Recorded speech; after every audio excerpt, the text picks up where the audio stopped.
Hey everybody, it's Lon.TV, and we're taking a look today at the MyCharge MagLock Superhero Battery. This is a portable power supply for the iPhone 12 and 13 and any other iPhone that has the MagSafe connector. And these will attach to your MagSafe compatible phone and begin charging the phone. Pretty simple stuff. And we're going to take a closer look at what these batteries are all about in just a second. But I do want to let you know, in the interest of full disclosure, that these came in free of charge from MyCharge. All the opinions you're about to hear are my own. No one is paying for this review, nor has anyone reviewed or approved what you're about to see before it was uploaded. So let's get into it now and see what these batteries are all about. Now, the price point on these start at $49 for the 3,000 milliamp hour battery, and they go up to $69 for the largest one here.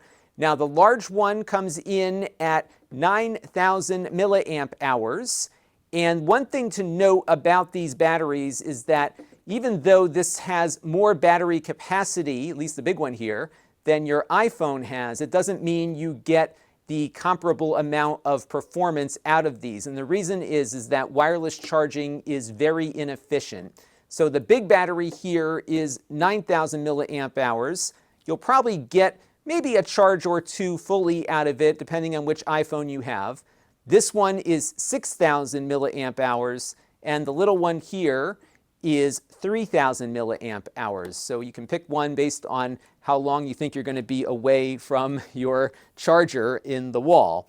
Now, the way these work with the Apple phones is pretty simple. It's got that MagSafe connector. What it does is it kind of aligns itself because of how MagSafe works. And the magnet is pretty strong. It will hold the phone here, as you can see, pretty well. But it does slide off very easily, and that's kind of how MagSafe works. So I would not say this is a pocketable solution because it so easily slides off in all directions, except it does have a good amount of gripping strength for the weight of the phone. So you've got that, but again, not very good for the pocket. Now, I don't have the Apple branded battery, but I do think these are much larger, especially the big one here. As you can see here, it really takes up a lot of real estate here, but it does provide a good amount of charge. Now, these again are using MagSafe connectors, and if you have a case on your phone, you're going to need a MagSafe compatible case for these to attach. However, they are standard Qi chargers. So let's take a look at an Android phone and see if it charges that. All right, so we've got an Android device now, and we're going to test its Qi charging capabilities. Now, for a non-MagSafe device, you do have to push the power button in once to get the battery activated, and then you can place your device on top. Now, what's harder here with a non-Apple device is that you have to get it aligned properly so that the Qi charger can engage. So there's a little bit more coaxing involved here in charging a non-Apple device, but this is fully Qi compatible, so you can charge older iPhones like the iPhone 8 that has Qi but not MagSafe, along with Airpods and other devices as well. The one thing I really like about this is that it has an audible indicator for when the wireless charger engages. So when I put my phone up to it, it'll make a chirp, and then if the phone gets knocked off, wait for it, it chirps again. And this is really helpful when you've got a Qi device that's a little hard to align. Once you hear that chirp, you know that you've got everything connected and charging. Now, these charge themselves through a USB Type-C connector here at the bottom. This is an input and an output.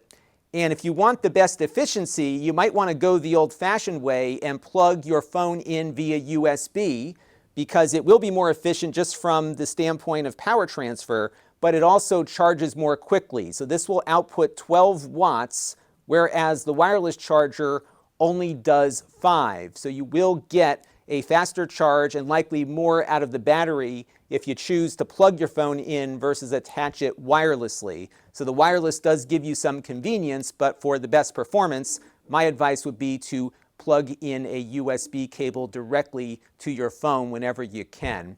Now what I want to do is take a look at charging something wirelessly and charging something over the USB port. Let's have a look at that. All right, so we've got the battery out here. We're going to put my iPhone down on top. It lines itself up quite nicely. It starts charging, no problem. I've got a GoPro here that's got only about a third left in the tank, so I'm going to plug in the USB Type-C cable that is attached to the battery as well. And you can see that GoPro is charging, but look, my phone stopped charging.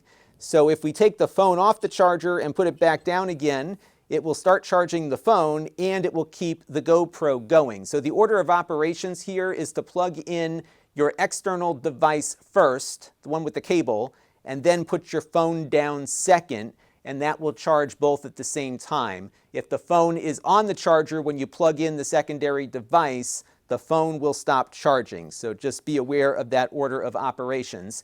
Now, as I mentioned, also the USB-C here is an input as well. So when you have a power adapter plugged in, it will charge the battery, and it's going to charge at a rate of 12 watts. So it'll take a while probably to charge the big battery here.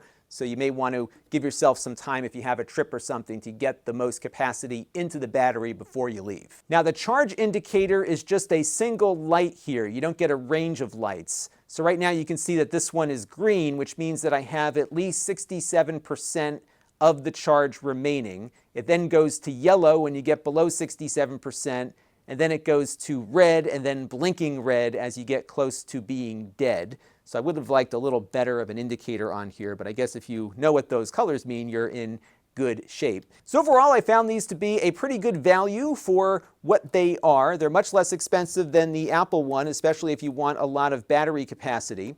One other thing to note is that they slightly raise the charging surface here. Let me reattach my phone so you can see what I mean.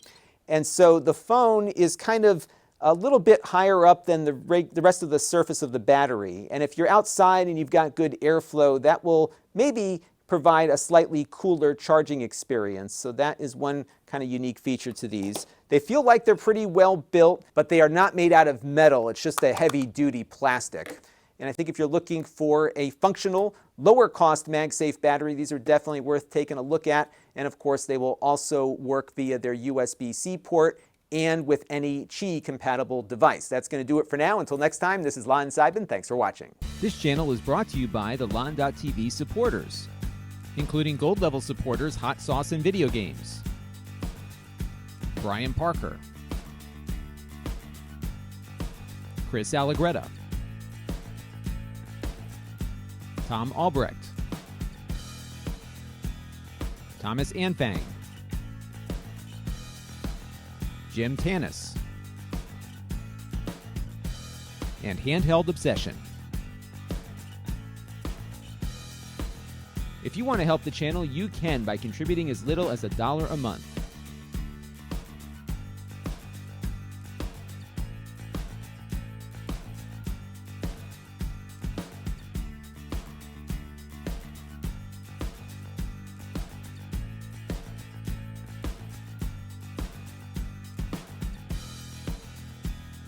Head over to lon.tv/support to learn more.